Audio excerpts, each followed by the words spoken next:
설 명절 기간 동안 그렇게 좀 포근한 날씨여서 참 좋았습니다. 그런데 어제와 오늘 북극 한파가 참 전국을 꽁꽁 좀 얼어붙게 만들고 있어요. 우리 교회 또 식당이나 주방, 화장실 다 얼어붙지 않을까 상당히 고민을 많이 했는데 정말 하나님의 은혜예요. 얼지 않았습니다. 그리고 정수기가 터지지 않을까. 속에 이제 물이 고여 있는 것이 이게 잘못하면 얼어 터질 것 같아서 고민 많이 하고 걱정했는데 참 하나님의 은혜로 멀쩡합니다. 얼마나 감사한지. 하지만 또 이번 한 주간 동안 계속 이 한파가 진행된다고 하는데요. 오늘 새벽에도 보니까 영하 16도가 나가더라니까요. 난로를 틀기 전에 그 안이 영하 16도. 1시간 동안 틀었는데도 영하 1도. 앞에는 더 춥더라고요. 강단 앞에는. 상당히 많이 추운 때인데 여러분 이때 더욱더 건강에 유의하시고 그리고 또 특히 독감과 코로나 아직 끝나지 않았잖아요. 이런 가운데에서 더욱더 우리가 조심해야 될 것입니다. 여러분 항상 말씀드리지만 몸이 병들고 아프면 이 성전에 오고 싶어도 못 와요. 예배로 나올 수가 없습니다. 그리고 말씀을 가까이 하지 아니한다면 상황이 어쨌든 말씀을 가까이 하지 못한다면 우리 영은 병들게 되어 있어요. 그리고 우리의 마음도 몸도 마음도 망가질 수밖에 없는 겁니다. 올 한 해 더욱더 여러분들 기도 첫 번째 제목 성전을 내가 지키리라. 성전 파수꾼이 되리라 라는 마음가짐과 아까 우리 불렀던 찬양처럼 불 속에라도 들어가서 내가 세상에 복음을 전하겠다라는 그런 다짐과 각오가 우리에게 있기를 간절히 빌고 소망합니다. 오늘도 많이 춥지만 이 시간 수요예배 자리를 채워주신 여러분들을 주님의 이름으로 크게 축복합니다. 주께서 함께 하시며 복의 복을 더해 주실 것입니다. 믿으시면 아멘 합시다. 그렇습니다. 믿음대로 될지어다. 항상 여러분들 우리 주위를 둘러보고 있는데 빈자리가 많지만 그 빈자리 보면 시험 들어요. 내가 주님 부르시는 예배 자리를 지금 나는 지키고 있다라는 것에 감사하시고 그리고 이것으로 말미암아 여러분 삶이 더욱더 윤택해지고 하늘의 신령한 복을 받아 누리는 그런 간증들이 많아질 수 있기를 간절히 빌고 소망합니다. 자, 계속해서 열왕기서 강해를 이어가도록 하겠습니다. 자, 오늘 성경 말씀은 열왕기하 9장 17에서 37절까지 말씀입니다. 자, 하나님은 엘리사로 하여금 바로 북왕국의 왕 바로 요람을 폐위하고요. 그리고 예후를 왕위에 지금 세우셨습니다. 갑작스러운 상황에 사실 기름 부음 받은 예후였지만 상당히 좀 혼란스럽고요. 그리고 이게 무슨 일이 됐는지 어리둥절했을 것입니다. 그러나 그 즉시 예후는 어땠습니까? 하나님 명령대로 그리고 세움 받은 대로 즉시로 행위로 옮기게 됩니다. 아합의 아들 요람을 처단하기에 이릅니다. 역사적으로 보면 쿠데타를 일으키려면 어떻습니까? 시간과의 전쟁입니다. 그렇죠? 시간이 속전속결 매우 중요한 관건입니다. 그렇죠? 조금이라도 머뭇거리다가 시간을 그렇게 놓치게 된다면 큰 낭패입니다. 실패하게 됩니다. 실패뿐입니까? 온 집안이 그렇게 멸문지화 당할 수도 있다라는 겁니다. 그래서 이 아람과의 국경지역인 길르앗 라못에 지금 예후가 지금 경비를 서고 있던 그곳에 있었어요. 그래서 그곳까지 엘리사가 이 선지자 생도를 보냈지 않습니까? 그래서 기름 붓게 하였고요. 그런데 이제는 어떻습니까? 이제 속전속결이에요.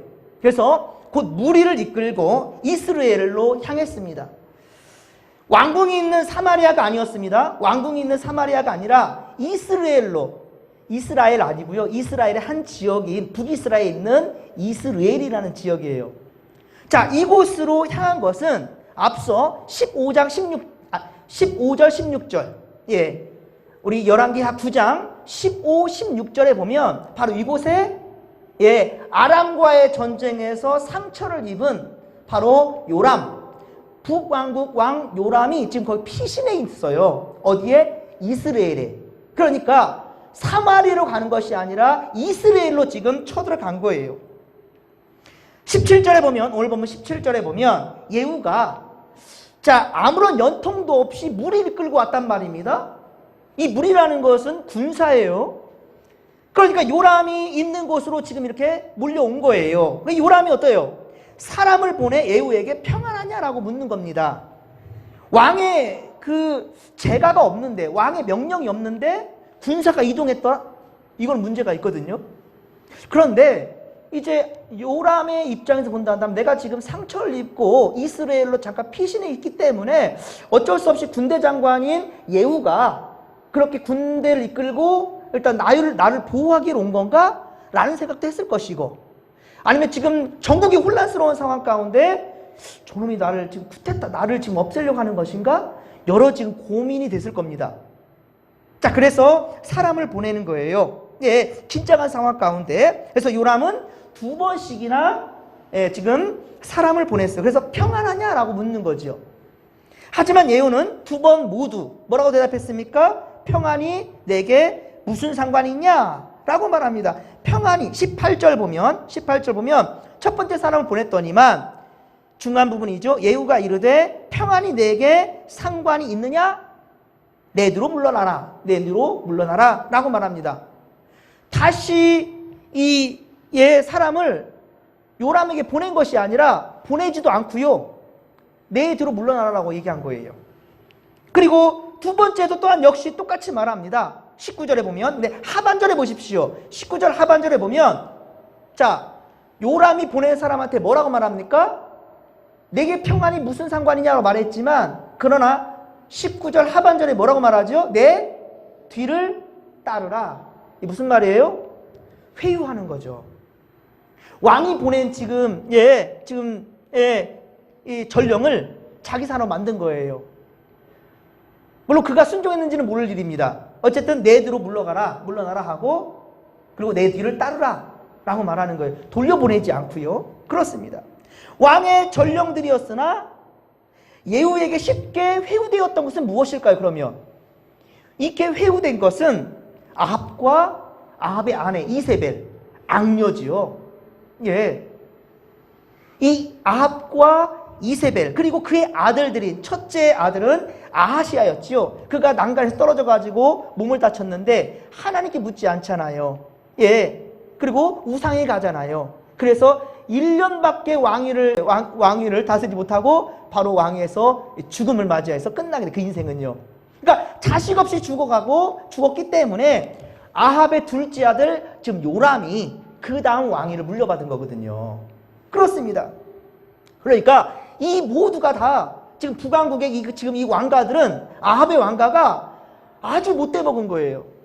백성들에게 잘못하고요, 하나님의 종들에게도 잘못하고요. 잘못한 수준이 아니에요. 선지자들 다 잡아 죽이는 거예요. 그 이세벨이요. 그리고 아합은 같이 동조하고 있고요. 지금 이런 상황입니다.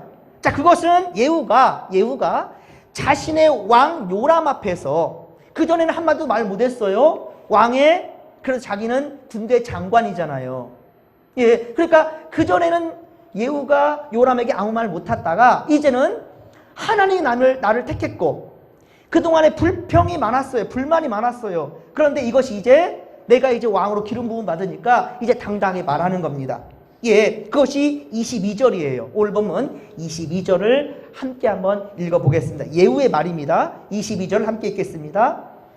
요람이 예후를 보고 이르되 예후야 평안하냐 하니 대답하되 내 어머니 이세벨의 음행과 술수가 이렇게 많으니 어찌 평안이 있으랴 하더라. 아멘.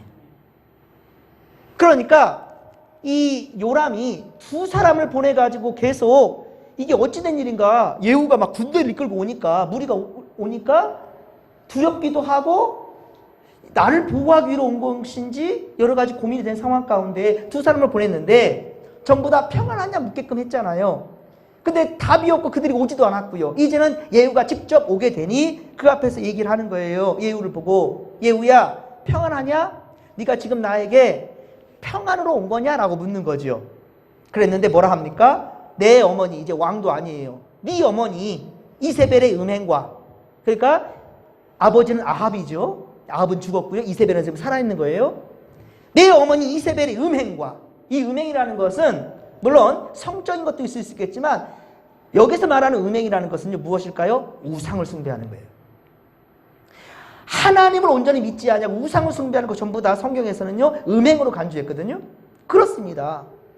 그러니까 너가 지금 음행한 것, 이 음행과 바로 우상을 숭배한 것과, 그러니까 술수가 이렇게 많으니 어찌 내가 평안할 수 있으랴? 라고 이제 속에 있는 말을 다 끄집어내는 거죠. 그렇습니다. 예후는 요람의 아버지 아합 때부터 그 가문을, 그리고 북왕국의 그 군사를 이끌고 지도했던 그런 사람이었단 말입니다. 그러나 아합과 그의 아내 이세벨이 악행을 계속 지속하게 되니 불만을 품고 있었는데, 그런데 용기는 없었어요. 그런데 그런 차에 하나님은 엘리사를 통해서 바로 자신을 북왕국의 지도자로 세워준 겁니다. 그러니까 이제는 당당하게 그들의 악행을 지적하는 거죠. 그리고 이제 심판자로 서게 되는 것입니다. 자, 21절에 요람은 예후와 그의 무리를 애워쌌어요. 그리고 저지하지요. 자, 이미 하나님께서 그런데 어떻습니까? 예후를 통해 아합의 가문을 심판하기로 작정하셨으니, 여러분, 그러니까요, 아무리 세상에 강해 보이고 좋은 방법이 있다 할지라도 여러분 명심하십시오. 하나님이 인정하지 않은 것은 아무것도 아니에요. 지금 분명히 지금 예후가 큰 무리를 끌고 왔지만 그래도 왕이에요. 예, 요람이 그래서 그들을 애워쌌단 말입니다. 예, 지금 우리 21절에 보면, 그렇죠? 요람이 이르되 메우라. 그래서 그들을 애워쌌단 말입니다. 자, 그런데 예후가 지금 바른 말을 하는 거예요. 그렇죠? 너희 어머니 이세벨의 음행과 술수가 이렇게 많으니 어찌 평안하냐? 그때 23절에 어떻습니까? 예, 이 요람이 이제 겁을 먹는 거예요. 위치는 자기가 더 높은 위치일 수 있을 텐데, 그러나 하나님의 말씀이 그 귀에 열리게 되니 두려움이 몰려오는 겁니다. 그리고 어떻습니까? 도망하여 아하시아에게, 이 아하시아는 뭐냐면 바로 자기의 문병온 바로 유다 왕이었어요. 이때는 남유다와 북이스라엘이 잠깐 화평한 거예요. 근데 화평도 하나님 중심이 아니었습니다.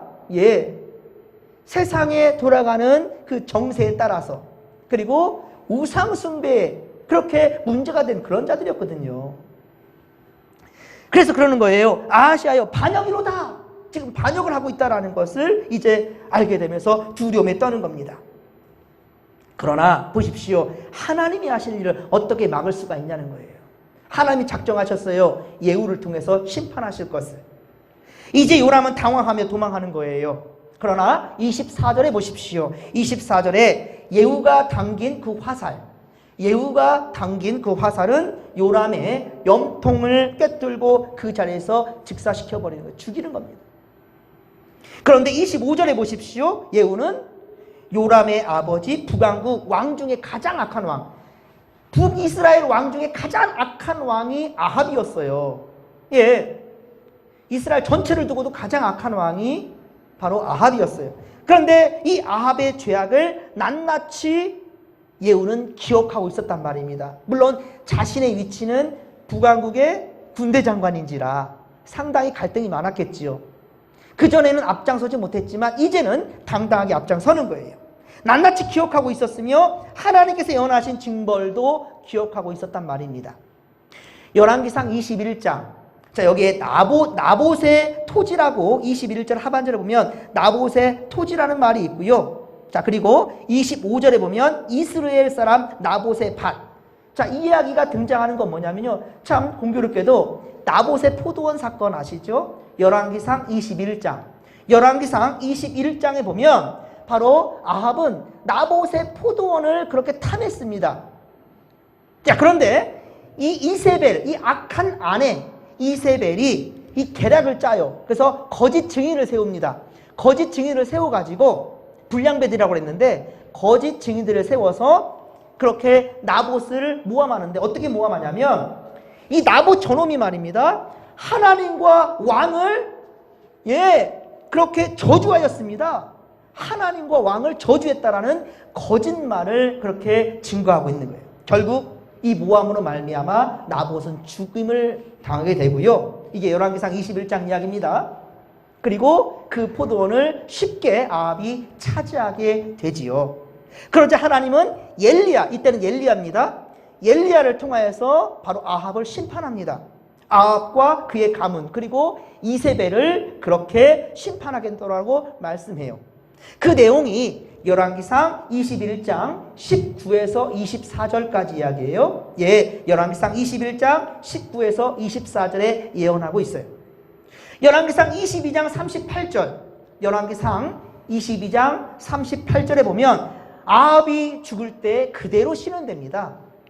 자, 열왕기상 22장으로 끝납니다. 열왕기상은요 22장 끝나는데 그 끝남이 아합의 죽음의 이야기로 끝나는 거예요. 근데 죽을 때 그것이 그대로 예언된 대로 실현되는 겁니다.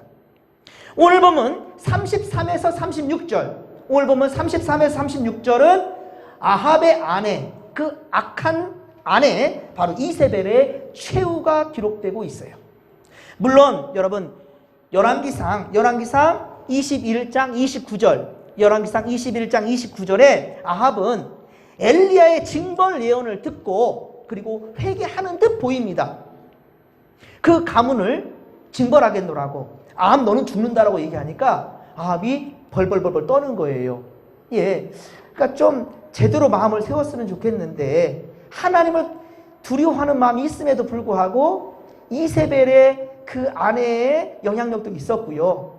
그 아버지의 오므리의 영향력도 있었고 북이스라엘의 초대왕 여로보암의 영향력도 있었고요. 그래서 이 우상을 숭배하고 하나님을 배반하는 것에 대해서 빠져나올 수가 없는 거예요.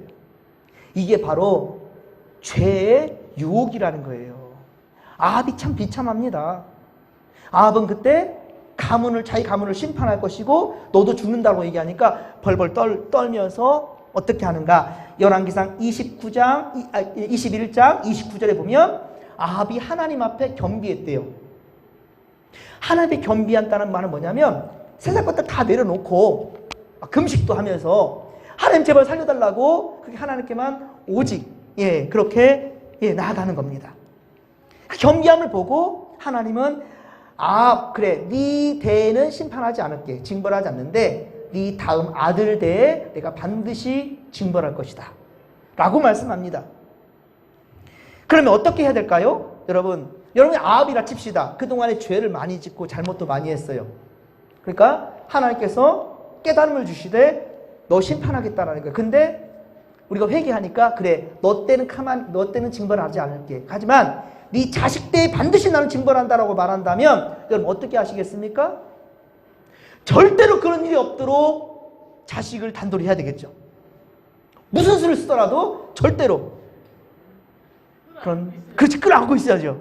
이 성전에 그냥 꼭꼭 묶어놔야 되겠죠. 말씀을 가까이 하고 예배를 잘 드릴 수도 어떻게든지 무슨 수를 쓰든지 해야 되겠죠. 아합은 그렇게 하지 않았습니다.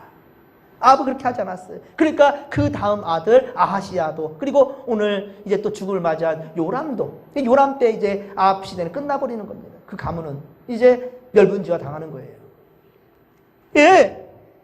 분명 깨달음이 있었다 한다면 자식들을 하여금 어떻게든지 그 죄의 뿌리가 이어지지 못하도록 막아냈어야 되는데 그러지 못했다라는 거예요. 이제 에후는 하나님의 명을 받들어 요람 왕을 죽입니다. 그리고 또한 오늘 본문 27절에 보면 그를 문병차 찾아왔던 남유다의 바로 아하시야 왕이 있었는데 이 왕도 지금 그것을 보고 무서워서 도망가는 거예요. 빨리 남유다로 도망 내려오는 거예요. 무기토까지 도망가는데 여기까지 추격합니다. 그리고 남왕국 왕도 죽여버립니다.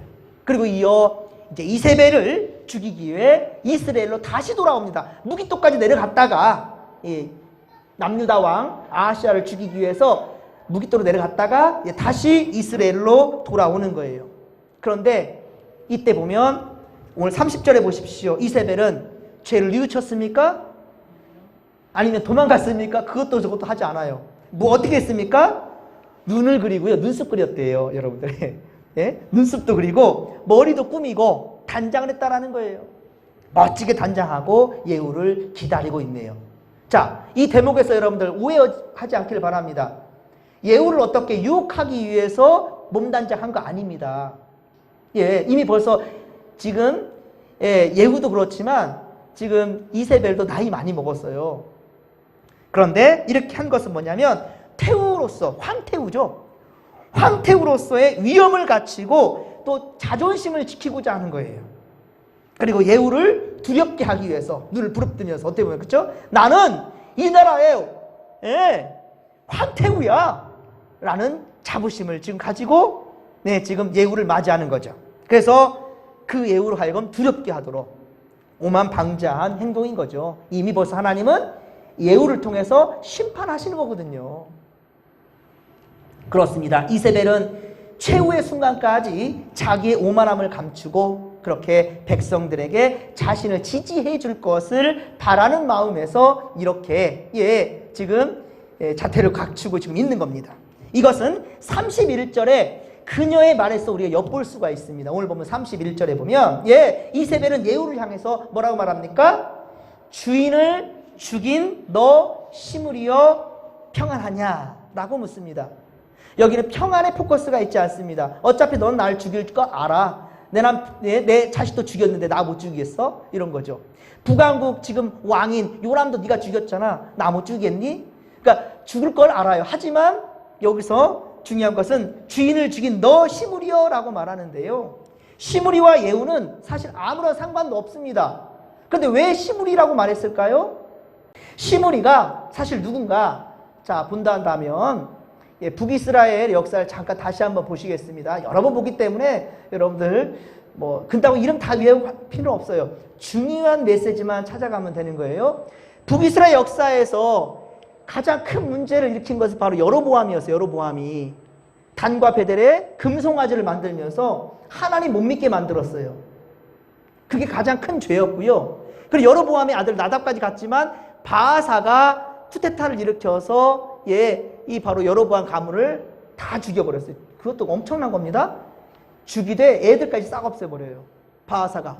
그리고 바아사의 아들 엘라까지 가지만 이 엘라를 누가 시므리가 바로 쿠데타를 일으키는데 여기 시므리가 누구냐? 엘라의 이 바아사 엘라의 이 시므리가 군대 장관이었어요. 군사를 지도하는 그런 시므리였는데 하지만 시므리는요 엘라를 죽였지만 딱 열흘 왕위에 올랐어요. 열흘. 그리고 바로 오므리가 시므리를 또 죽이는데요. 이 오므리가 바로 아합의 아버지예요. 그리고 오늘 죽은 요람의 할아버지가 지금 오므리가 되는 거예요. 그리고 이 이세벨은 오므리의 며느리가 되겠죠. 그래서 이 이세벨, 이 악녀 여기 지금 얘기를 하는데 하지만 자기도 오므리가 분명히 시므리를 쿠데타로 죽여고 자기의 가문이 왕이 올랐지만 자기 얘기는 쏙 빼고 시므리를 지금 들먹이는 거예요. 누구를? 예후를 지금 가리키면서 예후야! 라고 말하지 않고 너 시므리, 주인을 죽인 시므리여! 라고 말하잖아요. 왜 그러냐면 시므리가 엘라를 지금 죽였기 때문에 참 지들의 죄는 생각하지 않고 그렇단다면 웃기는 거죠. 여러분 남을 비판하기 전에 우리의 모습들도 돌아볼 줄 아는 그런 이들이 돼야 된다는 것을 이 부분에 또 우리가 꼭 기억할 수 있기를 바랍니다. 예수님이 그러잖아요. 네 눈에 들불을 먼저 끄집어내야 남의 눈에 들어있는 티도 볼 수 있다. 그렇습니다. 그래서 쿠데타의 쿠데타로 지금 쭉 이어지는 것을 보게 되고요. 그리고 그 다음 계속 오므리의 아들 아합, 아하시아, 요람까지 가는데 아까도 말씀드렸었지만 이 아합은 열왕기상 22장에 죽었어요. 22장에 죽었는데 아하시아에게 왕위를 물렸지만 아하시아는 겨우 1년밖에 왕위를 치리하지 못해요. 하나님을 믿지 않습니다. 그러면서 이제 요람에게 물려주는데 요람은 아하시아의 아들이 아니라 아합의 아들입니다. 그래서 오늘 바로 아까 이세벨도 바로 여호람이라고 할 수 있는데요. 그의 어머니가 되는 거예요.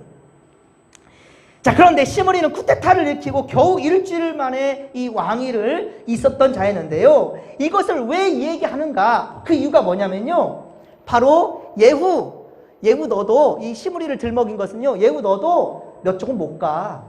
그 얘기를 하고자 지금 얘기를 하는 거예요. 주인을 죽인 너 시므리여 평안하냐? 31절에 얘기하는 거는 예후야 너 시므리처럼 얼마 못 가? 너 왕이 오래 갈 줄 아느냐? 오래 못 가? 라는 얘기를 하는 거예요. 왜 그럴까요? 그것은 우리가 다음 주에 보겠지만 10장 1절에 보면 아합의 아들이 지금 몇 명이에요?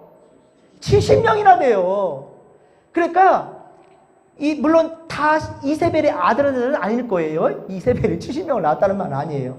그런데 우리 가문에 지금 아합의 지금 자식들이 이렇게 많아? 70명이나 돼. 이것에 대해서 지금 우쭐대는 거예요. 너 지금 그러니까 시므리처럼 예후야 너 얼마 못 가. 너 대도 끝나. 라는 것을 지금 얘기하고자 지금 이렇게 아직 마지막까지 지금 회개할 줄도 모르고 이러고 있는 겁니다. 사실 예후는 하나님께서 어떻습니까? 아합 가문의 심판자로 세우신 거예요. 그렇기 때문에 사실 이것을 이세벨도 요람도 알았어야 될 텐데 깨닫는 그런 지혜가 없는 것이지요. 결국 아합의 아들 요람과 이세벨의 죽음으로 이렇게 이제 오므리로부터 시작된 이 아합의 가문 예후에서 끝나게 되는데 여기까지 44년 상당히 긴 시간이었어요. 그러니까 북이스라엘이 얼마나 엉망진창됐겠습니까? 44년 동안이나 얼마나 엉망진창이었을 것 같아요. 그렇습니다. 그 하나님의 심판이 예후를 통해서 지금 일어나는 겁니다. 마지막 숙청 작업은요. 우리 다음 주에 보게 될 열왕기 하 10장에 예후를 통해서 완전히 그냥 싹 몰아냅니다. 북이스라엘뿐만이 아니에요. 남유다까지 가요. 예후는 북이스라엘 왕입니다. 그런데 남유다까지 가가지고 우리 10장 12절 보면 아하시아의 왕 형제들까지 전부 다 살해해버려요. 그리고 10장 18절 다음 주에 보겠지만 10장 18절 보면 바알을 섬기는 그 자들까지 다 살해해버립니다. 그러니까 그리고 그뿐만이 아니라 27절 보십시오. 10장 27절 다음 주 잠깐 예습할게요. 27절 보면 이 바알의 목상을 헐고 바알의 신당들을 다 부셔버려요. 그리고 얼마나 치욕스럽게 만드냐면 변소로 만들어버려요. 변소. 얼마나 예후가 멋지게 그렇게 숙청 작업을 하는지 그것은 다음 주에 우리가 보도록 하겠습니다. 사랑하는 성도 여러분, 우리가 지금 새벽마다 이사야 말씀을 보고 있어요. 자, 이사야 말씀은요, 무서운 심판의 예언의 말씀들이에요. 그러나 그 내면에는요, 심판이 아니에요. 구원입니다. 이사야 처음부터 마지막까지 쭉 연결되면서 계속해서 흐르는 것은 예수 그리스도의 오심이거든요. 예수님의 오심은 물론 심판주로 오십니다. 그러나 바로 우리 주님은 구세주, 구원자로 오시지요. 그게 바로 이사야의 중요 내용입니다. 그 내면은 심판이 아니라 구원하신다는 것이 하나님의 강한 의지라는 거예요. 단순히 심판만 본다면 무서운 하나님이죠. 사실 왜 그들이 그런데 심판을 받아야만 했던가라는 걸 생각해 보시란 말이에요. 왜 그들이 심판을 받아야만 했던가? 심판에 이르기까지 그들이 얼마나 죄악된 삶을 살았던가? 아까 말씀드렸지만 북이스라엘은 예후가 쿠데타를 일으키기까지 44년간이나 쑥대밭으로 만들었다고요. 북이스라엘도 하나님 택한 백성들입니다. 그런데 그렇게 만든 것 이것입니다. 그런데 우리 하나님 어떻습니까? 그 심판에 이르기까지 길을 참고 참으시는 것이 우리 하나님이란 거예요. 심판만 생각하면 굳이 선지자들을 보낼 이유도 없었겠죠. 하나님께서 이 선지자들을 보낼 이유가 없잖아요. 특별히 북이스라엘 얼마나 사랑했으면 엘리야, 엘리사 전부 정말로 영향력 있는 사람들이에요. 선지자들 중에. 그런데 엘리야, 엘리사 오리지널 북쪽에서 그렇게 활동했던 선지자들이었어요. 남유다가 아니라. 그만큼 하나님을 사랑하신다는 거죠. 심판이 아니라 바로 구원을 원하신다는 거죠. 아합과 이세벨 그리고 그의 아들들 아하시아와 요람 그리고 당초에 그들은 어때요? 빛으로 나올 생각을 안 해요. 잘못됐다라고 니들이 지금 잘못됐다라고 회개하라고 그렇게 얘기하는데도 끊임없이 어두움으로 파고 들어가는 거예요. 하나님께서 엘리야와 엘리사를 통해 끊임없이 깨우치려 했지만 들을 귀가 없는 거예요. 결국은 패망으로 갈 수밖에 없었죠. 사랑하는 성도 여러분, 하나님은 오늘도 우리를 길이 참고 기다리십니다. 지금 겨울에 우리가 끝자락에 지금 와 있는데 무서운 추위가 전국을 지금 뒤덮고 있지 않습니까? 그러나 반드시 봄은 오고 있다라는 거. 그렇죠? 반드시 봄은 올 것입니다. 꽁꽁 얼어붙었던 대지도 어때요? 따뜻한 기운으로 말미암아 다 녹게 될 것이고 푸른 잎을 그렇게 드리워낼 것입니다. 지금 캄캄한 밤이지요. 하지만 어떻습니까? 이 밤이 지나고 새벽이 지나면 찬란한 태양빛은 다시 떠오르게 된다라는 거예요. 주님은 빛으로 오셨습니다. 주님 말씀하셨습니다. 요한복음 12장 46절, 요한복음 12장 46절에 주님 말씀하십니다. 나는 빛으로 세상에 왔나니, 나는 빛으로 세상에 왔나니, 물은 나를 믿는 자는 어둠에 거하지 않게 하려 함이로다. 나를 믿는 자로 어둠에 거하지 않게 하기 위해서 주님은 빛으로 오셨다라고 말씀하고 있다라는 거예요. 사랑하는 성도 여러분, 빛 대신 주님 앞으로 한 걸음 더 나아갈 수 있기를 바랍니다. 그러면 절대로 어둠의 악한 세력은 우리를 침범하지 못할 것입니다. 모든 상황 속에서 오직 주님만 의지하며 그렇게 믿음으로 나아가십시다. 주께서 우리와 함께 하실 것입니다. 이 은혜가 지금 이 시간 하나님을 예배하는 여러분들에게 반드시 있게 되기를 간절히 빌고 축원합니다. 좋으신 하나님 감사합니다.